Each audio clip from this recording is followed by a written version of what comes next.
I'm Irene Buck, and we're talking again from Community TV to a new series that we're calling Your Town. It's time to look at some of the problems and issues that Westport will be dealing with, answering to this spring, both in our election and in our town meeting.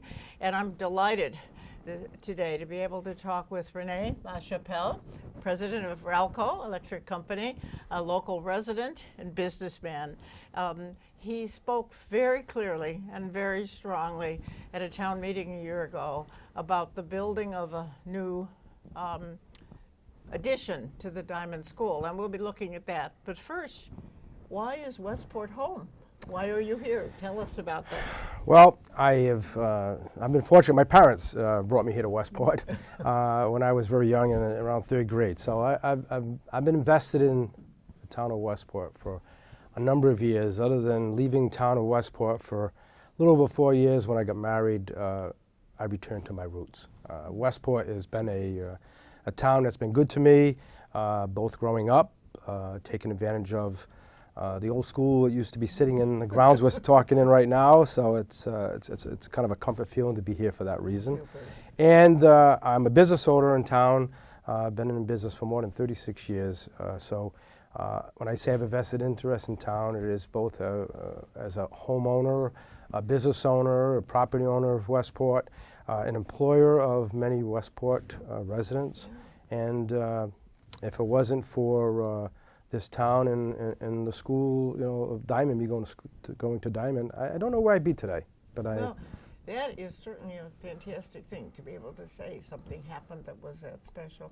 But what makes Westport special? Everyone I'm talking to sort of has some water, some other things. What has made this place feel really special to you? It's where my grandparents are. It's where where I played a little bit of sports. It's where I learned how to fish. It's where I learned how to enjoy the seafood that we have here in Westport. Certainly being able to travel a little bit, there's one thing that you always miss when you leave your home in Westport, being my home, is the seafood, the scenery, the seasons, to be able to go 5-10 minutes and look at waves when people don't even know what waves look like other than they had a movie. Yeah. So I think that just the family that you've built in Westport and you can build, it's a hidden secret and in its own way. I think so. It really is wonderful. We've been here a little over 20 years, and I just feel very settled in it.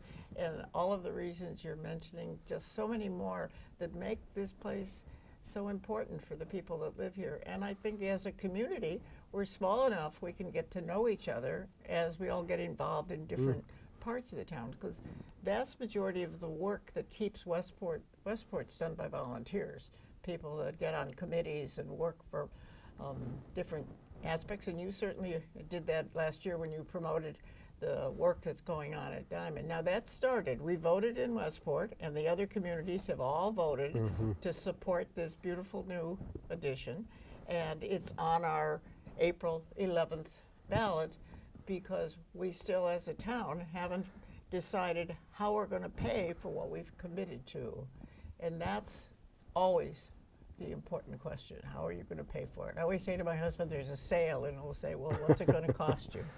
And that wasn't in my mind when I looked at the values. This is a really important part of education for so many young people, the opportunity to develop the technical vocational schools. And we can talk a little bit about that, but let's talk about this vote that's coming up on the April 11th ballot. What are we actually voting on, Rene? Well, and it's actually Rene. And people call me Rene. I'm not offended, but I just want to make sure you got that correct. And no offense. The ballot vote that's coming up, unlike the previous ballot, which had at least 4 or 5 questions on it, and I knew that ballot was going to be an overwhelming confusion to the residents of Westport going to place their votes. And it was unfortunate that it was a close vote, but it didn't pass. And I think the only reason why it didn't pass is because of misunderstanding. When you don't you don't understand something, the immediate reaction is going to be no. It's our human condition. Absolutely. And this ballot vote that's coming up April 11th is very different. There's only one question. When I say different, at the bottom, the rest of the voting is very typical. Right, the others had all the state questions. Yeah, exactly. That's There was hefty with state questions, obviously your elected official response, and then a series of confusing questions, and they tried to give you an explanation. This time, April 11th, one question, and the vote should be a yes vote. But why should it be a yes vote? And it's all about cost, like you said. And there's, I guess, different ways to say this cost. All the other three towns have already, or the communities, have voted, are all set. They've got a method how they're going to pay for it. And Westport has a commitment, being part of that charter, to do their part. But to pay for it, I mean, it's really the cost of a home. As I look at it, that we're all the entire taxpayers of Massachusetts are looking to foot the bill for a home every year. That's what it comes down to, the cost of a home. And it's a 30-year bond, but it's $450,000 to pay for across all the taxpayers of Westport. And the impact, I forget, the impact was somewhere around $11 per thousand. It was maybe $50 to $100 was the impact per depending, based on like most expensive homes in that range.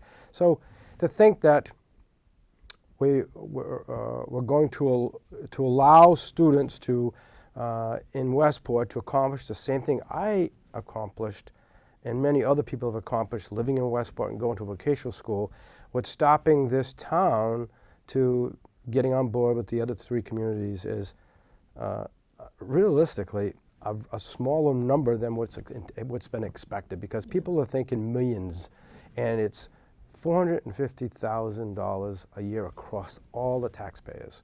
That's a relatively small number, and it is because the state of Massachusetts is picking up half this cost of the school, and it was a lesser of the two evils because it was going to cost more money to rehabilitate the school. A decision was made to move forward, which was a great decision. The problem is that there was not a good understanding on the previous ballot of how we're going to pay for this. I'm really glad that you're talking about that, because I think sometimes I've heard, well, we voted already. Well, sometimes you're not really paying attention to what you're looking at, and as you explained, we had other state questions that we were looking at. Oh, if you make a mistake, that's a mistake. But this reality is a serious problem for our town, because if we do not vote yes on this way of paying, we have to basically take it out of the operating budget, because we're paying for this. As you said, the town is going to be billed $450,000 around that number for a year to go toward our share of what it costs to put this beautiful new addition on. But that's divided amongst you, me, and all of our friends in Absolutely. town. Yeah, and even the number, the number's around $44 to $55 a year. Yeah. That's really what it is on the average. Which for some people is difficult, but for most people, I think that's built into what we're doing to provide for the electricians and the plumbers and the auto repair guys. Tell me all the different careers that come out of VOTEC. It's our investment in having the trained, skilled people that we need in the area.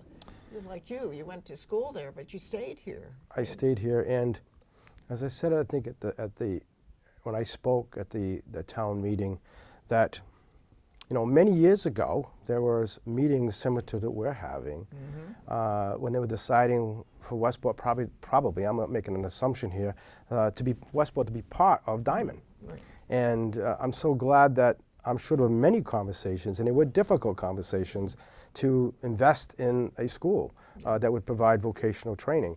And today, some 50 years later, I think we have another obligation to not lose track of how important vocational training is.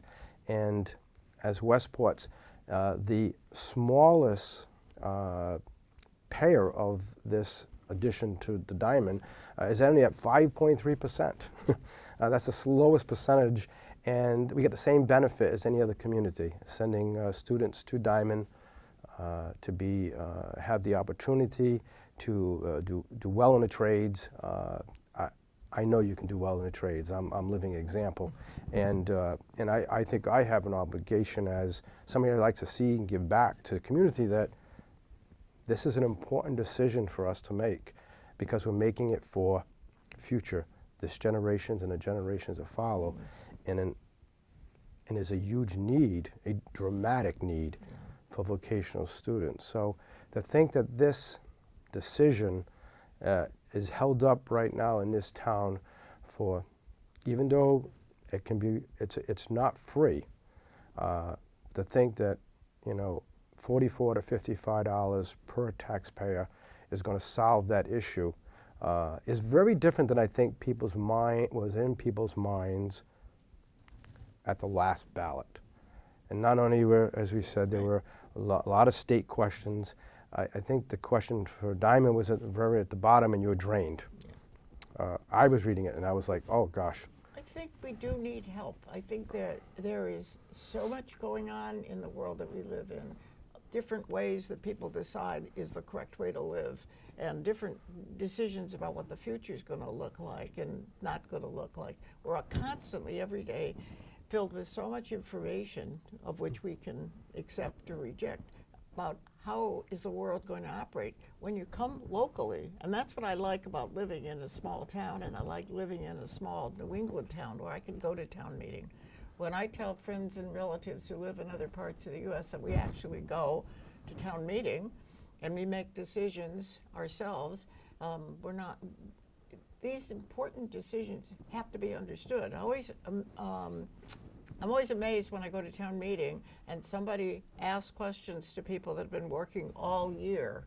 It's like you were last year. You were involved in what's this going to look like, what it's going to cost, why is it important, and people assume that you just thought about this yesterday and they're going to have to recreate it. Well, that isn't true. When you go to town meeting, a lot of preparations have been done. Sure. When you go to a ballot, but the preparations that were done last fall for us to look at the ballot didn't assume that anybody knew anything. They sort of assumed that the answers were already in your head.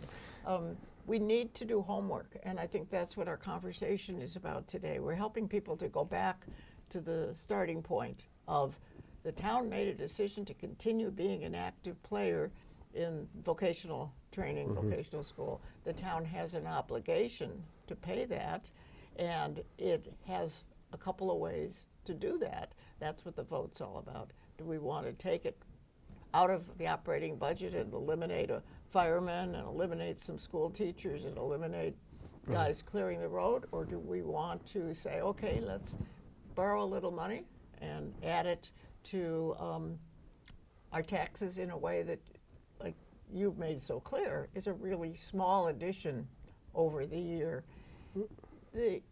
Since you have a company that employs people who graduate from Diamond, and you went there yourself, what have you seen in your years in Westport that demonstrates how that builds community by training young people that work in the community, that stay here, that add resources? What have you seen? Well, let me see if the best way I can answer that the way I understood your question. I'm going to go back to maybe when I had a choice. I was in Westport Middle School. I had a choice: continue in the Westport school system or continue and move on and be a tradesperson. And I'm happy I took the tradesperson, but I never left Westport other than getting married for 4 and spending 4.5 years recognizing I really miss Westport. So that the Westport has this sense of community. It's tough to leave this town, and to be able to come back and have my business continue in Westport. That's not where I started, but I brought it back here to Westport. And to know that I have lots of business friends, even though that I am in the electrical field, but I have lots of business friends in other trades that came from Diamond, live here in Westport and have businesses in Westport. So I have, to know that I can have a company meeting in my company and look around that there are Diamond graduates like me and are living the Westport life like I am. There's such a great connection, and no matter where you go, whether at Lee's supermarket or at the Westport Horse Neck Beach, you constantly see people that you went to school with, that you associate with. People don't want to leave Westport, and they know how special it is. And in order to stay here in Westport, there's this education on the college side, which is very important, but takes a lot of people away from here. And for whatever choice, but the tradespeople have an opportunity to stay here. And a lot of tradespeople stay here. And there's a huge demand for it. So, but it must be hard because Westport can't probably enroll as many students in Diamond as might want to enroll. And it is a learning curve. You might not feel as good about it your second year as you feel when you get started. But clearly the world that we live in right now is just crying for skilled, trained, educated tradespeople. And you have to have an education about the technology that's part of any and all crafts. Unless you're going to carve a piece of wood with a chisel, you pretty much need to know about technology, certainly in your field. And the computer is a part of all of that. So the students have to have a really good education. It's not like they're getting less. They're getting more, I think, in a lot of ways. And so the demand for an education probably exceeds those that we can admit from Westport. I think the local high school is trying really to supplement in ways, but I don't think it's a choice between a trade or college. I think it's a trade between whether or not you're focused on what you want to do or whether or not you're still looking at what the world has to offer. Well, you make a decision at 14 years old that you want to go to vocational school. So it is young. And vocational is not for every student, and college is not for every student. So it's a choice. But a job is usually something that every student wants. But in the end, you want to be employed. Yes. I don't think you recognize it at 14, you want to be employed. Well, but some kids do, but I think most kids, that's just way out there. You're absolutely right. But, it just depends where your education, where your understanding of it, but regardless, making decisions at 14, you want to become an electrician or whatever. And in my option, it was 3 choices, and whatever you got. Today, it's been modified quite a bit where they have an exploratory program. So they do at Diamond, they do get a chance to see different shop and helping them decide which is the right thing. You mentioned something about enrollment, and on my path of educating the town the best I could on this Diamond project of allowing the continuous education that so fortunate to have a school that is such highly rated in the vocational area to continue in its path, the questions came up about enrollment. And remember I said early on that Westport is 5.3%. Well, that's a small number out of 100%. And that also means that's a lesser cost. And that question came up of supporting the school, but said about how do we get more students to Diamond? Always. And I never really had that question brought until I did that. I was out trying to educate people on this new school, and I said I'm going to look into that because I really want to understand it, and I did. Great. And I understood the charter, and I understand when the charter was put together in 1965 and how the commitment was, but it wasn't just a function of adding students to Diamond, because the funding source from the state, the way it was explained to me, that there's X amount of dollars per student. So if we automatically said, well, we want to send 5 more students per year to Diamond, well, the money for that would go. Let's say they agreed that money would go to Diamond, but Westport would lose the funds for 5 students in Westport. Well, that doesn't help the problem. And that's like the way charter schools are structured. So the charter is structured as such.